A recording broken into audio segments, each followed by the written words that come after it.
Hello and welcome to the Grassroots Coachcast episode 10. I'm one of your hosts, Dave. And I'm Ben, and I'd just like to point out Dave's in Belgium and I'm in the good old UK. Today we're going to be talking about warming up and arrival activities.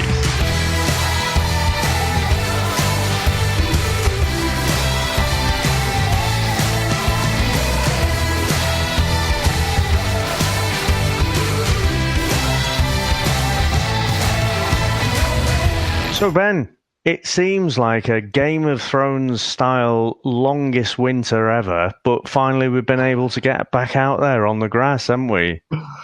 Yeah, or the 3G in my case. But or the 3G, yeah. It was good to get back to it, man. It's been bloody hell. What is it? What are we in now? Nearly April. End of March now, isn't it? I reckon we've had since January. I reckon we've had something like it can't be any more than 7 or 8 sessions. I would say it can't be any more than that. Missed so many because of different things. Yeah. So, it was good to get back last week and have a game as well, which was pretty rare. I think that was the second game I've done since the end of Jan, which is madness, really. So yeah, it just feels like we've just barely done anything this year, to be honest. I think we've lost 6 weekends. I think 6 games this year because of the weather, which is pretty awful. You don't get them back either, which is frustrating. It's just kind of. I think one of them we've got back. They've rearranged one, but in fact, maybe not even that because I think they've actually cancelled another game to fit that one in. So it's all a bit. It's a shame. Maybe they're better off extending. I think they might be better off extending the season and almost scrapping January football because you just don't play any. Having said that, it's not been Jan that's been the problem. It's been March and other times. Yeah, February, March, hasn't it? I guess it's probably it's felt worse. I mean, I hadn't been out there since January because the weekends when the girls could play, I was on the course. So it's basically been since January to nearly the end of March since we've been able to get back out on the grass. So it's been too long. Yeah, it has, and you can sort of see it in some of the games. I think a little bit of rustiness, and obviously you just don't get a chance to put your practices together and work on what you need to work on. But it is what it is, and we've only got a few weeks. Well, I think we've only got 2 or 3 games left, actually. So it's almost over. It's gone so quick. And obviously the level 1 has been a big factor in that. But yeah, anyway, back to the original point. Yeah, good to get out there and get cracking again. Yep. Okay, so today we're going to be talking about the warm-up and arrival activities. So I think we'll see how the conversation evolves, but I guess in my mind coming into this, I was kind of thinking about, what we have been doing in the past, yourself for the last 3 years or so, and what I've been working on this last year, what we'll do in the future. And then again, I guess as a different dimension, looking at, if the warm-ups and arrival activities are different for training to what they are for matches. Yeah. So, I mean, let's start because I know mine is going to be not shameful, but so what I had been doing compared to looking forward, what I will be doing is quite different. So, what were you doing?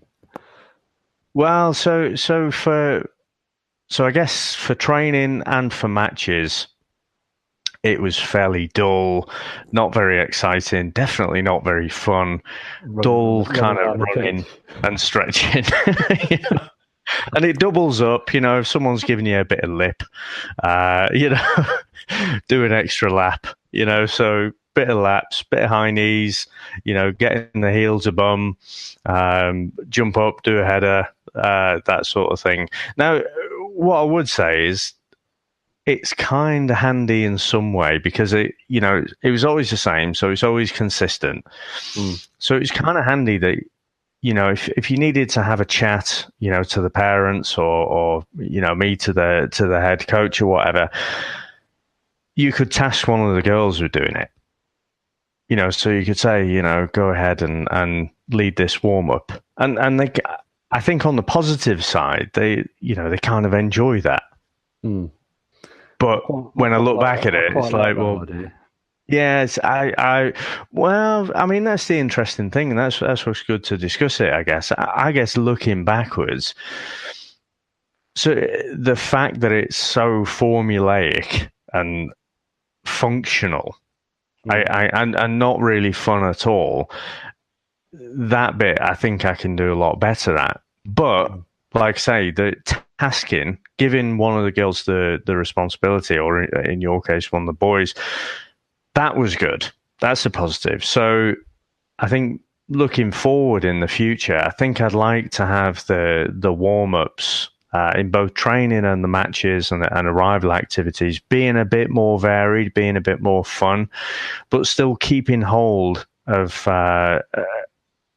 being able to task one of the girls to actually go ahead and lead that session. No, I like that idea.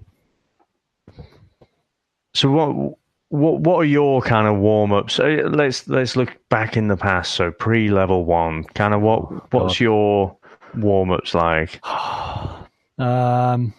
Very similar to yours, really pretty basic stuff. A few stretches. God, nothing. And do you do more exciting than that, to be honest? Touch your toes, right, lads? Let's go. pretty much. I mean, God, it's pretty bad, really. The problem I have is that we train 6 till 7:15, and it's a real frantic dash for me to get to training after work. Mm-hmm. And invariably, I don't get there on time. I'm not very late, but sort of 5-10 minutes maybe. So I've got my assistant, Stu, so I may give him some bits to get the kids to do, but it's just not very structured. So I kind of turn up, and I think pretty unofficially training is really 6:15 or 7:15, just because can't get there for 6. It's impossible. Do the guys who get on the pitch after you know that? Yeah, so the guys who are supposed to be there at 7:00. Well, it's funny because we're lucky because we've got a good slot. Some of the other teams on other nights and before us, they only get an hour, so we actually get sport rather than an hour and a quarter. And a few teams have known that. But I mean, it doesn't really make any difference. So by the time we get started, it's 6:15-ish. But then I've got very staggered arrival times for players as well. They don't. I think Thursday I was actually there on time because I was working from home, so I managed to get to training early and set up. But even then, it wasn't until I would say 6:20, 20 minutes later than we'd started, that everybody was there who was coming. Mm-hmm. So because I'm never on time, it's a very, very quick warm up. It's literally like a minute or two, stretch a few things, maybe run up and down the pitch a couple of times. And that's it. Then we're straight into whatever we're doing, because I'm conscious I don't want to waste time, when really the sort of warm up should be part of the hour, to be honest, because most teams only train for an hour. So I shouldn't, probably guilty of thinking, we've only got an hour. I don't want to waste time with a warm up, which is not the right kind of approach, really. So, so like you, very dull. And so if doing a warm up at all, it may just be right. Let's just get a ball and start doing something. So not too proud of my warm ups, to be perfectly honest. Before, well, again, that's why we're discussing it, isn't it? Not because we do everything perfectly and have all the answers, but stick ourselves out there, warts and all. So I guess certainly when I started, I just look back at my own time, when I was a kid and playing, and that's essentially what we did. And I joked about the sort of static, touching your toes or whatever, but that's a little bit of what it was, wasn't it? Whereas now I think they recommend a lot more dynamic warm-ups, so not when you're all cold, not trying to touch your toes or whatever. It's not particularly good for you. Yeah, I mean, when Stu's there, before I get there, he literally they're all just lined up, one after the other, taking shots at goal. And that's when you get balls flying all over the place and this and the other. So I'm trying to be, since level 1, obviously I'm doing my planning and sending in what we're going to do for the session and everything. So yeah, it's a bit more structured now since sort of having my tail between my legs and thinking about what I was doing. So I guess for yourself, it's probably you need to task your assistant with the warm up, don't you? Yeah, pretty much.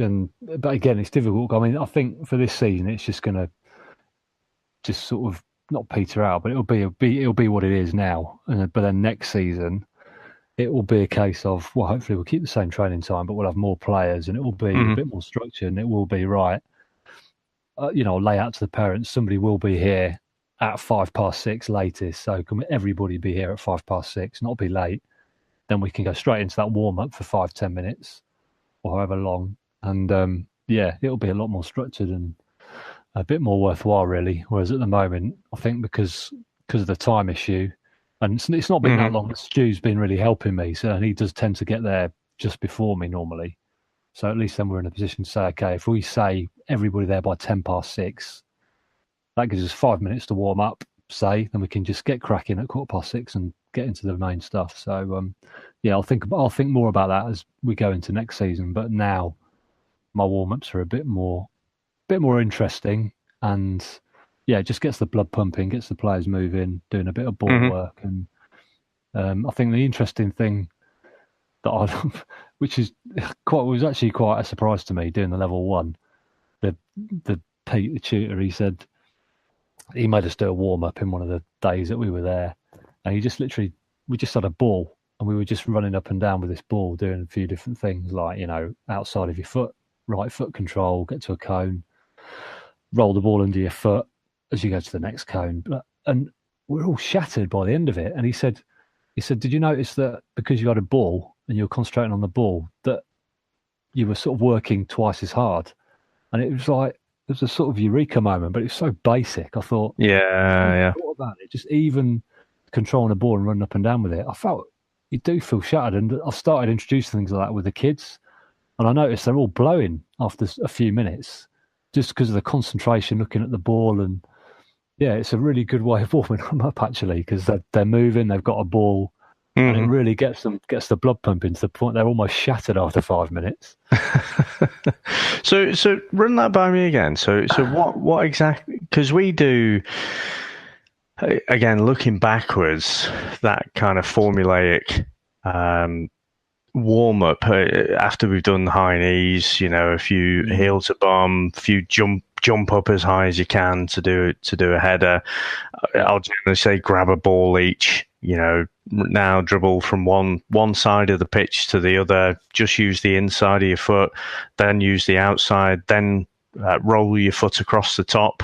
From one side to the other. So that's for me, I guess, my transitional step, moving from what I'd class as the warm up to moving towards the ball work. But again, I don't feel particularly good. There's nothing fun about that. It's just a functional kind of. It's just a way to get the blood pumping, to get used to the feel of the ball again. Yeah, and whether you class it as I don't know what you class it. For me, it's just a warm up activity. So rather than saying run up and down these cones in and out or whatever, get a ball and do it with a ball, but then layer a few things into it. So it almost becomes like a practice. It's like, go up to the first cone outside of your right foot. When you get to that cone and you go to the next cone outside of your left foot. When you go to the next cone, roll the ball under your foot, get to the next cone, do a step over. Then you go around again, but then you do it in one movement. Do right foot, roll the ball under your foot. When you get to the next cone, left foot outside of your foot, roll the ball under your left foot. Get to the next cone, put all three together. Do your right foot, roll the ball under your foot, and do a step over. So you're just trying to make it a bit more interesting as they go around. So that's kind of what I've started doing, rather than just going, right, go play it with the outside of your right foot and control it all the way around. It's like just giving them little challenges as they're going round. Yeah. It's quite interesting. It really gets them focus. It's the one time they, as soon as they arrive, they're not really messing around because they're totally focused on the ball. And you see some of them, the ball goes flying away from them because they completely lose control of it. But that concentration, then we do that for 5 minutes and they're just completely shattered. They go and get a drink and we're back ready to do the next thing. Okay, so like you say, I think you said you only do about a minute of warm up, but for me, there's a big crossover between that warm up and the arrival activity. And again, I think I have the same preconception myself. I kind of, when I use those words, warm up, I kind of think of without the ball, but it doesn't have to be, does it? It's just something to get you warmed up. Yeah, and I for me, I guess, rightly or wrongly, for me the line's blurred between an arrival activity, a warm up, and a practice, I suppose. Because what I'm doing there is a bit of a practice, I guess. I don't know. I don't see it as, I don't pigeonhole it as something. I just see it as a way of A, giving them a ball, which they all want. B, get them focused. C, most importantly, getting them running and getting the blood pumping. So for me, that all kind of merges into, I don't know, an arrival activity. In my mind, is a bit more fun than that. Possibly, I don't know. Like I'll do something like I'll put 2 goals near each of them. We'll play like netball. So they're throwing the ball. And they've got to try and throw the ball into the goal. And that's a bit more fun, and there's a bit more banter with that, and they're messing. They have a bit of a laugh doing it. But also it's kind of serious because I'm trying to get them to think about where they're positioned, because they're all bunched, and I'm like, well, imagine you're playing a football match.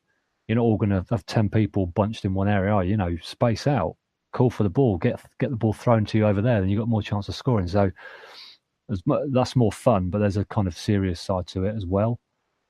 So I try and make arrival activities kind of fun, but with a bit of a purpose. So yeah, but are they arrival activities? Are they warm ups? I don't know. It's difficult. I think they're all kind of part of the same thing for me. Maybe that's not the right way to look at it, but that's how I view it when I'm doing them. So I guess for me, it's not that they're all completely mutually exclusive. They should all be linked together, shouldn't they?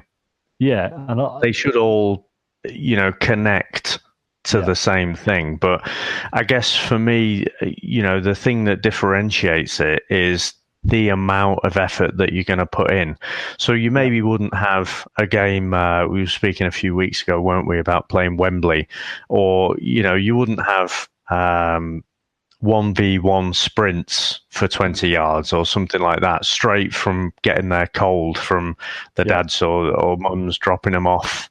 So for me, it is all connected, but it's about how much effort you need to put in there and how much realistic it actually is. Yeah, and I think that's probably not quite true what I just said, because something like playing that netball game, for example, that isn't really an arrival activity in the sense of you can only do it when you've got equal sides. So if you've got players turning up in dribs and drabs, it's not an arrival activity because you can't do it till everybody's there. Obviously, an arrival activity is something the kids can just, like the dribbling that I do, they all start doing that as soon as they arrive. And as each one turns up, I'm like, right, this is what we're doing. You can see everybody else is already doing it. You join in. I guess that's the differential, isn't it? That the arrival activity is something that one person could do to a point, or 8 people can do. It's got to be something that people can just drop into and carry scales on. Up. Yeah. So I think the arrival activities, some of the examples that we talked about on the course, I think when I look back, I think they still relied on having a given set of numbers. But sometimes, the clock reaches the top of the hour when we're supposed to kick off, and I've still only got 3 players. Yeah. And I'm kind of thinking, right, okay, what shall we do here? So I kind of like, my perspective on this may change in the future, but I kind of like arrival activities where you can have people paired up. And you've got a 50-50 chance, haven't you, of having even numbers or odd numbers. But, if you can have something where you can pair up or have a three, I think I like those the best, as opposed to, right, I've got this arrival activity and it's based on 4 against 4, or 5 against 5, and you're stressing a little bit about, do I have enough numbers? I think the thing I like about pairing them up is, they get that bit of banter. Once they've got whatever it is you're trying to task them with, they've got that banter between themselves and they're figuring it out and discussing between themselves. And then if you have that third person, or actually what I did at the weekend, so when we had an odd number, so I was just doubling up as the partner for that odd number, if you like. Yep. So yeah, for the arrival activities, I think where I'm landing right now, that something that'll allow us to pair up is what I quite like. Yeah, I mean, yeah, I thought I probably still need to put a bit more thought into my arrival activities, but yeah, I'm getting better. I mean, I'm doing stuff now that I wouldn't have done before. So yeah, it's progressing and developing, I guess it's fair to say. So one of the things I think, so I tried. I think I spoke about this in the level 1 course, but I'll probably go into a little bit more detail. And again, when we did it in the level 1 course, you're talking about a bunch of adults, and we grasped it quite quickly. So it was, and I've no idea, this probably has a name that I'd recognize it by, but essentially you pair up, and then one of you counts 1, second person counts 2, first person again counts 3, and then second person starts from 1. So basically you're going from person to person. 1, you just counted 1, 2, 3, 1, 2, 3. And then you say, well, when you shout 1, run back 3 steps and back into position. Yep. And then you let that go for a bit. And then you introduce, when the person shouts 2, you run side to side and then back into position. And then when you count 3, you jump up and do a header.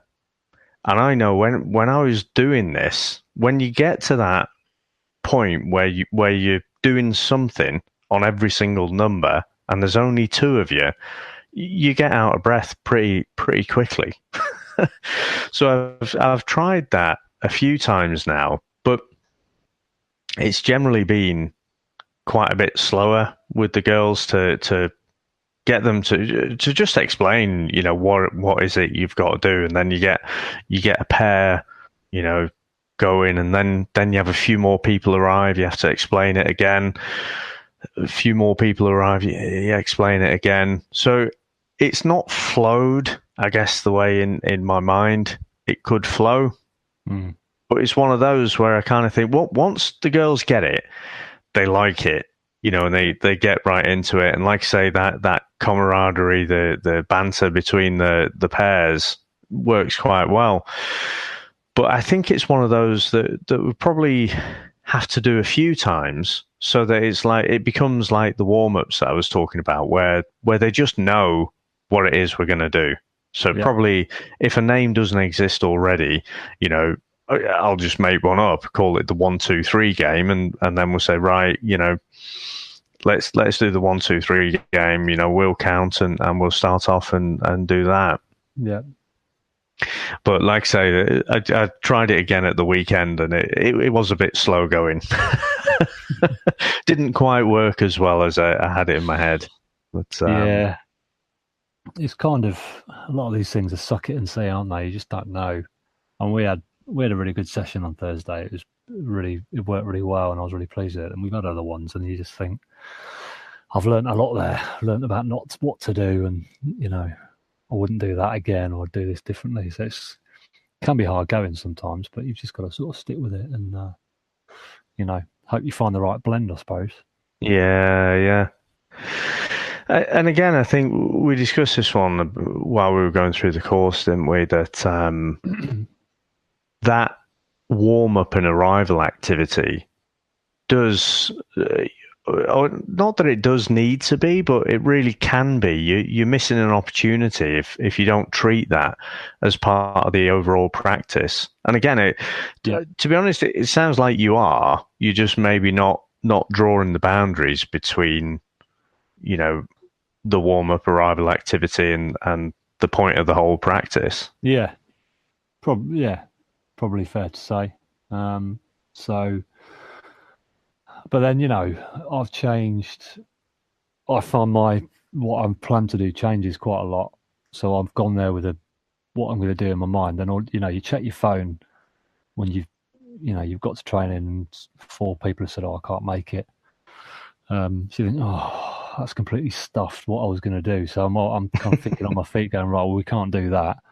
So let's try something different. So you've kind of having to evolve what you want to do, which is obviously a bit of a frustration because you can't work, because you plan for a certain amount of people. I mean, it's going a bit probably beyond the arrival activity, but even the arrival activity or the, that warm up, I've sometimes changed. Thought, well, I won't do what I was going to do. Let's try, something different. Like for example, I was going to do the netball type game thing on Thursday, and then I think 20 minutes in, I only had 7 players. Well, I can't do it because I've got an odd number. So we ended up doing something else. So it's kind of that makes it difficult. But then I guess it's probably worth. What did you end up doing? Just out of interest. We ended up doing the dribbling, which I was doing anyway. And then we ended up doing some long range passing. I paired them up and we started pinging balls across the pitch to each other. Just trying to get a bit of elevation on the ball and some first time control. So I just thought, well, let's just do that and see if anybody. And obviously, I had to join in with one of the kids because we only had 7. So we just did that, which was fine. It was kind of, I guess, a warm up activity really, just to get them pinging a ball about.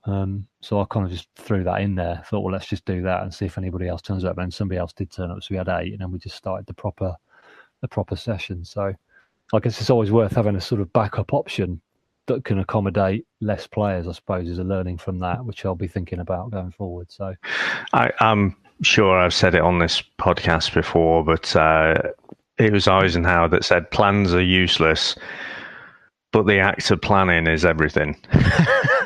And you still need to go through that planning exercise, don't you? Yeah. And there's the other one from The Art of War. That the battle plans disintegrate as soon as you engage with the enemy or something like that. So probably not a great analogy there, but I think going through that thought process, having a plan, is still absolutely a great thing. But it's probably going to be the exception more than the rule, isn't it? Where you're going to have to adjust a bit. You're going to have to evolve that plan and change it a bit. Yeah, absolutely. And that's not just in the warm up. That's in the main session for the whole thing, isn't it? Yeah. I've done it a couple of times because I've not had the numbers, so I've had to completely change what I was doing. I think I did it on Thursday. I think one of the things I was going to do it was for 10 players and I had 8, so I changed it. Luckily, the second thing I was going to do was for 8 players. Luckily, so I was going to actually have 2 spare. So I was going to do a little bit of rotation or do some work with a goalie or something. I don't know. So it worked out quite well. So I actually spent more time. I probably spent double the time on the second practice I was going to do, which was 4 on 2 on 1, sort of 2 defenders in one zone, one in another. Final pass movement. So we actually spent a lot more time on that, and I put some layers on it, made it really. I said this to you earlier in the week, didn't I? And it worked really well, and it was really good fun. And we didn't take it into the game on Sunday, unfortunately, but it was not good. yet. Not yet. Not yet. Yeah. Well, actually that's not true. We kind of did, but we just kept missing. We missed the final chance. That was the difference. The build-up play was good, but the final chance was just not there. But so it actually worked well. And I thought, well, let's scrap the first thing I was going to do, and let's just go straight into this and see how it goes. And because it was going okay, I put different layers on top of it, and we ended up doing that for 20 minutes, 25 minutes, and it was good. Rotated players around, let some different people attack, defend. So, yeah, sort of thought on my feet a bit and thought, well, let's just do that rather than trying to suddenly think of a different activity we can do. Let's just develop this one and spend a bit more time doing that one. So, yeah. No, that sounds good. So, do you approach the arrival activities different on training days versus match days? So what does a match day arrival activity look like? Again, being brutally honest. Not. It's actually in some ways reasonably structured, I think. I mean, what I tend to do is I do kind of little mini possession, sort of 5v5. Obviously, it's one of the rare occasions you've always got 10 players on a match day. So I split them into two teams of 5, give them a little area to play in, and we'll just do possession. So greens versus reds or whatever, and they've just got to keep the ball, movement, keep the ball, pass it around. Just again, partly to get the blood flowing and get them to think about movement on the pitch and keeping the ball, finding teammates, communication. Because a lot of our team are pretty quiet. So I use that to try and get them shouting and calling for the ball. Because some of them just don't shout at all, which is frustrating because they find amazing positions and don't call for it. So that's always part of my... So I always try and have 30 minutes before the game. So I'll normally have 20, 25 minutes of stuff and then 5 minutes of chatting and just organising and stuff. So it tends to involve that. I do a lot of piggy in the middle as well. So I'll have 2 people in the middle holding bibs. I'll have 8 in a circle.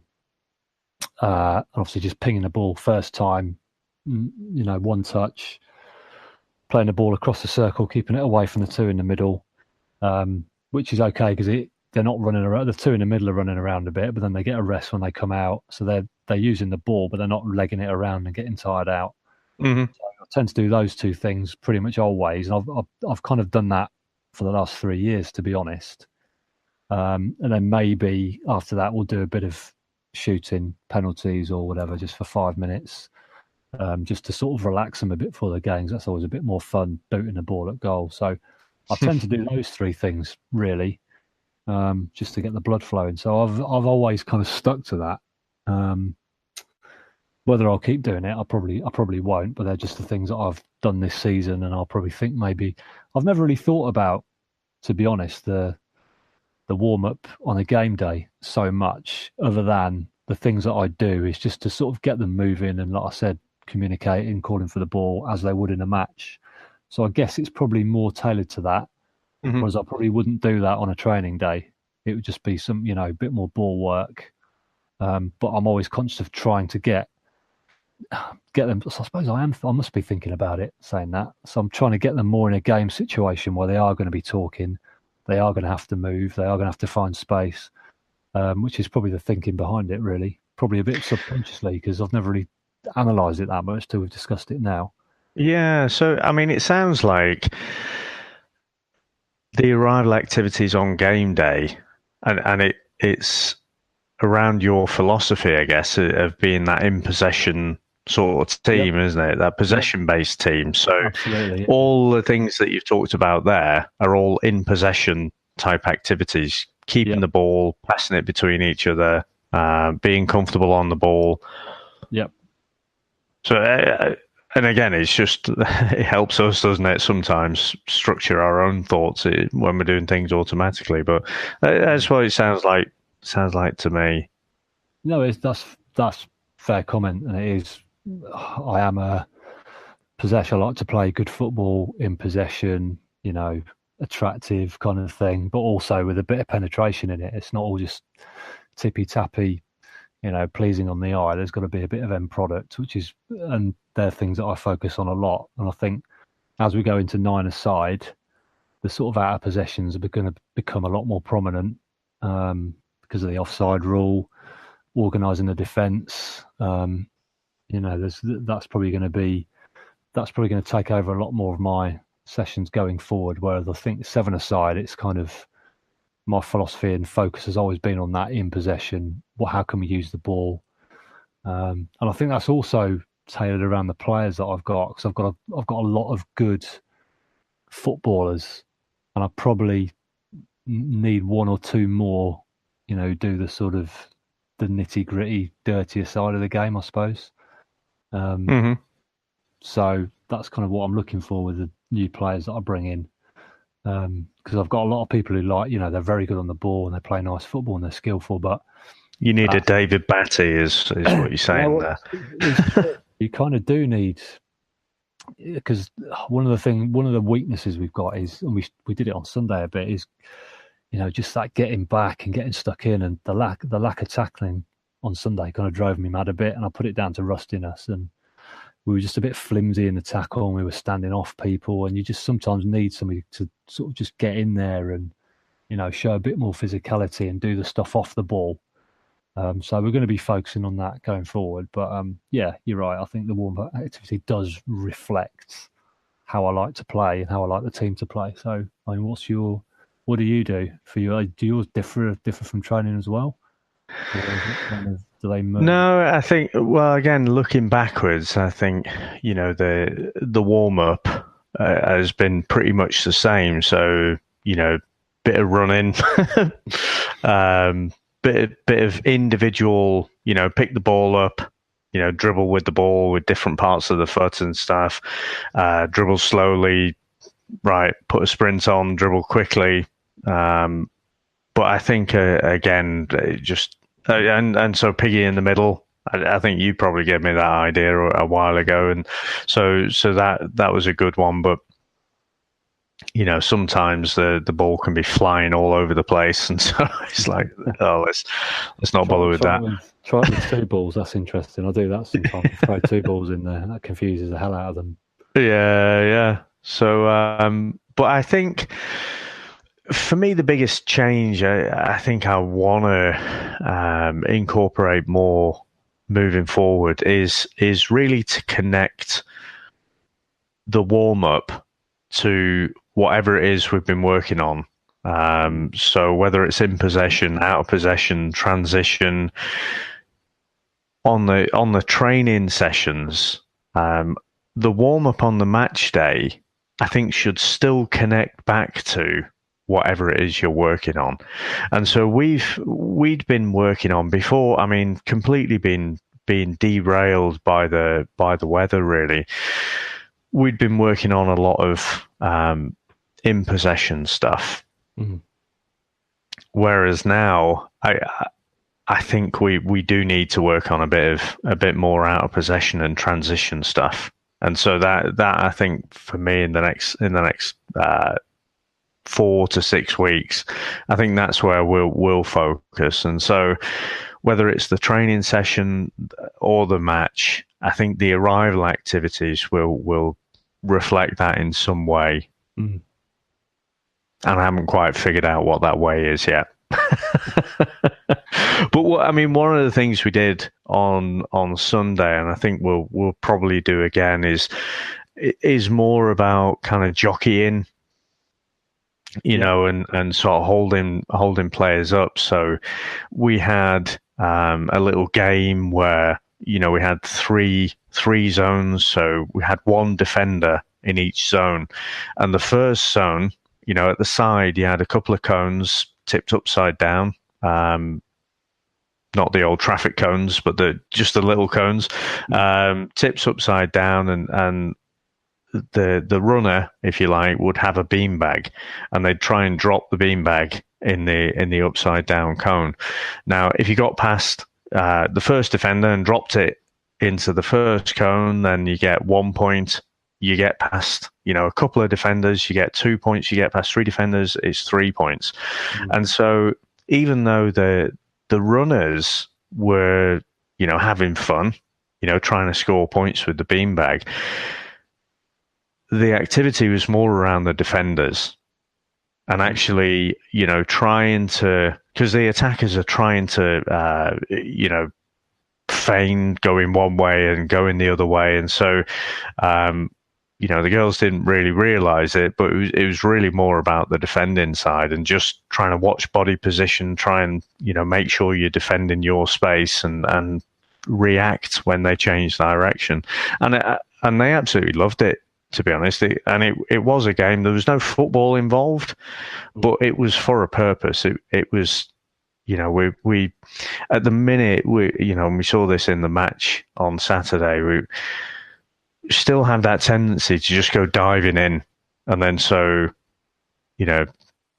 a bit of skill gets you past the player and that's it. They're gone then. Yeah. And so just being able to think and jockey and hold up the play, as opposed to just go in with that aggressive press every single time and some, a lot of the time get beat. So that was something I think, and that could be an arrival activity, I think. Yeah. So I think doing stuff like that, I think we'll do again and build up on that. Yeah, I've started doing certain things where I say they're not allowed to tackle. The defending players aren't allowed to tackle, so they have to use their body position to try and force people away from goal or, defend the goal. They're not allowed to dive in, boot the ball. They've got to use their position of their body, which is quite good because it stops that tendency just to go flying in, which, of course, kids just naturally do that, I think. Yeah. It's quite a hard thing to, and I notice it a lot. We do. I go on about that a lot actually in training about, just be on your toes, have an arm's length to your opponent and just jockey them and just keep that arm there as a sort of buffer and just watch the ball. Don't fly in. And of course, and it works well. But then when you get to a game, people lose their heads, and you see it all the time. I mean, it drives you mad. Some players, because I was saying to Stu, there's one lad in training. He's brilliant at it. He defends so well. He doesn't dive in. He listens to what I say about the arm's length, being on his toes, and everything. And you get to a game, and he kind of loses his head, and he's constantly diving in, and people just, like you said, they waltz around him. And it's difficult, isn't it? I think that pressure of being in a match situation probably gets to some people, and your thought process goes out of the window a little bit, because in training it's a different story, and that's just trying to get that into a match situation. But yeah, I think putting that in the match day warm up or arrival activity is a good idea, and it just sort of reinforces that. I've probably been guilty of not doing that and focusing on the possession stuff, so it's something now we've discussed it, I'll definitely think about introducing that, just to keep that in their minds, keep that, even if I say at half time, remember this, but when you're practicing it before, it's sort of ingrained in their brains a bit then, isn't it? So it's definitely worth adapting that, I think, going forward. Yeah, and I think, again, one of the things I'm going to try and see how it goes is giving players individual targets for the game as part of that warm up. So you just mentioned an example there. So the kid who sort of dives in a little bit during the games, I wonder, could you give them some kind of target? Would it be, you don't want to express it in the negative, do you? Don't dive in 3 times. Yeah. It might be like stand the player up 3 times or 5 times. Yeah. And absolutely, it's a good idea, and it's something that I've thought about doing a lot in training. First of all, I've never actually had the time or put the sort of thought into, right, because I've thought about doing that with every single player in the team at training, give them a little slip of paper or something and say, right, this is your task for training tonight, whether it's don't over dribble or. That's getting a bit Brendan Rodgers, that, isn't it? Give it. Well, it doesn't have to be a no, just because I just think because some of them, the only reason I say no is because it would just be for them to hold on to or do whatever with, but just have a physical thing to think about. Because I know what would happen is I would say it at the start of training, and then within 10 minutes they'd forget, and we'd do a match or we'd do whatever we're doing, and they would forget what I've asked them. So it's just to try and get them to think, right, this is your little task for the day. Take a touch before you shoot, or shoot first time, or use your left foot, just to see if they can take on board that little suggestion and see how that goes. But I've thought about doing that a lot, and I've just never actually got around to doing it. But I think it's definitely something, and nobody else would know about it, only that particular player. It's not there. It's sort of like this. It's our secret. This is what I want between just me and you. This is what I want you to do. See if that works, and then maybe, like you said, you could take that into a game. Yeah, I think it'd be tough to do it with every player, wouldn't it? Because you kind of want to feed back, ideally, don't you, as well? You want to keep your own eye on how they're doing. So possibly just 2 to 3 players per week, and keep it rotating. Don't have your favourites or whatever, and just focus on them for the season. But I think if you did it that way, your brain can only handle so many variables, can't it? So I don't think you could handle targets for every single player. Yeah, I mean, my targets are more for when we do a match at the end, but there's no reason you couldn't do it for the whole of training, depending on what you're doing. So it's definitely, I will get around to doing that. I keep thinking nearly every week, I think, all right, I'll do it this week, and then I get caught up in trying to plan the session and I completely forget about it. But it is a good idea, and the Pete on level 1 said that as well, that it's a good little tool to use, just to see if players take on board what you're saying. You can keep track on their development and if they're taking that on board. So yeah, it's definitely a good suggestion. Yeah, I tried it. You tried it? I tried it at the weekend, actually, and so actually I tried a couple of different things. So going a little bit off topic, but just while we're talking about it. So with the subs, one of the things, so just add a couple of subs. This, we rotate, of course, but so the subs at the time, and as we were rotating, I'll have the same conversation with the girls that come off. But I was asking them to watch the girls in a particular position. So I'd say, you're going to be playing, when you go on, you're going to be playing this position. So I want you to watch what they're doing, and I want you to tell me, I'm going to come back to you in 5 or 10 minutes, and I'm going to ask you what all the things they're doing well, and what could they do a bit better. And I mean, it started to go off where I expected it to. So it started to be, it was starting to evolve into, shouting from the sidelines at all the things they're doing wrong. so I had to say, whoa, hang about. This is your internal monologue. I'm not asking you to shout as one of those shouty parents from the sidelines. So, but it kind of worked, and just letting them get to those conclusions themselves, and then hopefully taking that onto the pitch when they came on the pitch. Now, with the targets, so I tried that. And again, I think I have to have a few more data points before I come to any serious conclusions about it. But the funny thing was, with one girl, I said, right, I want you to make 3 interceptions or tackles when you get on there. And that was it. Just simple. Now, she didn't do that. But what she did do was about 4 absolutely blinding runs down the wing. So she completely didn't meet those targets as given. To be honest, I'd kind of half forgotten about it at the end of the match. She said, "Well, did I do it?" I said, "Well, to be honest, we didn't do the tackles, but what you did was even better. So, we'll have that one." Yeah. So it's definitely something I'm going to try and do, and like I say, to try and that first thing was more to just try and get the subs engaged and thinking about the position that I'm going to be asking them to play when they come on the pitch. Yeah. And the other thing was just the targets, just a little thing to concentrate and to focus on for that game. Yeah, no, I will do that. I'll do the target thing definitely instead of thinking about it every week.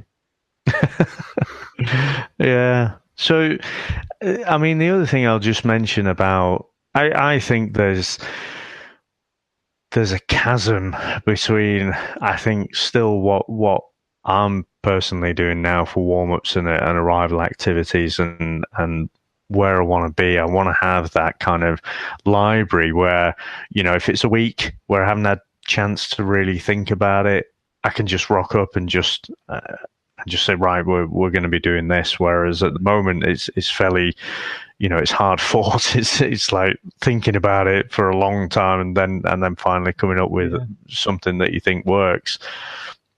But one of the things go on. That'll come over time. Yeah, I think it's about time on the pitch, isn't it? And just trying new trying different things, seeing what works for you and that environment. But one of the things I was delighted with was, so last week we I think I got the original idea from Hive, and then just kind of evolved it from there. But I think I saw somewhere about doing a game of Connect 4. And I was reading through it, but it didn't feel to me like what I was reading would flow very well. So, but I just took that idea of doing Connect 4 and just thought, right, how could you make that work? So what I ended up doing, so I made a 5x5 grid of cones, all a couple of yards apart. And then we had two teams, a red team and a blue team. I think we actually had orange, but for the sake of argument, we'll say red and blues. And again, we had 7 players, so but it could have scaled up from about 4. 4 is probably the minimum that you could have. And so I basically said, right, you got 2 teams. When I say go, one person from each team can run to one of those cones. So we had these 5x5 white cones, and you can place one of your coloured cones down on top of that white cone. Yeah. And then you need to run back, and then the next person goes, and they put them down. And so if you're the one running out there, you ultimately make the choice of where you're going to put that your coloured cone. But the people who are waiting can also help you, so they can shout out and give you tips. They might be able to see things that you're not seeing.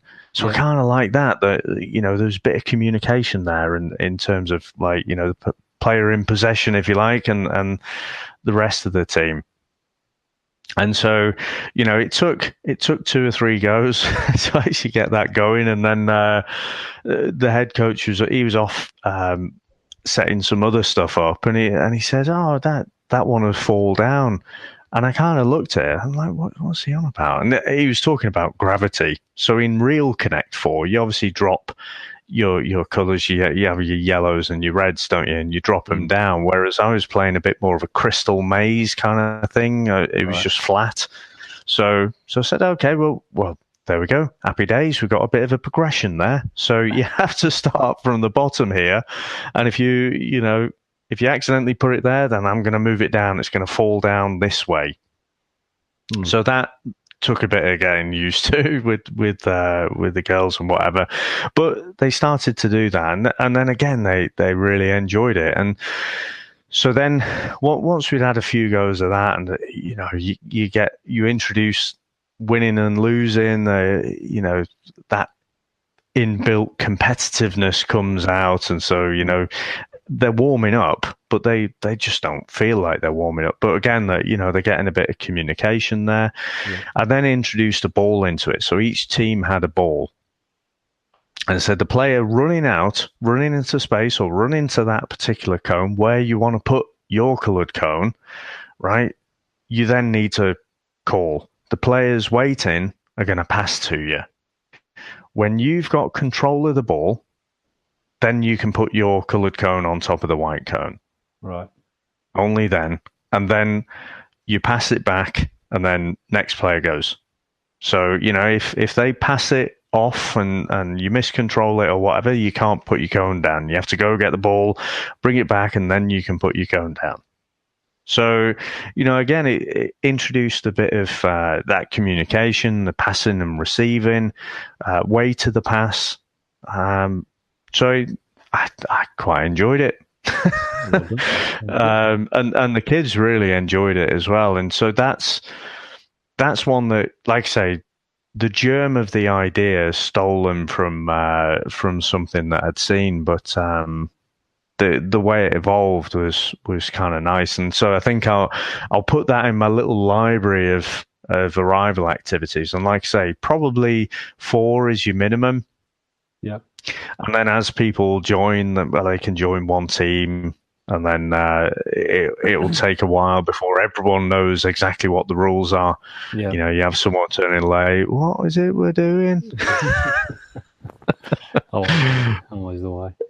Yeah. So I kind of want to build up a whole library of these kind of things and try and just like say keep it fun. You don't want it to be so complicated that you're spending 10 minutes explaining it.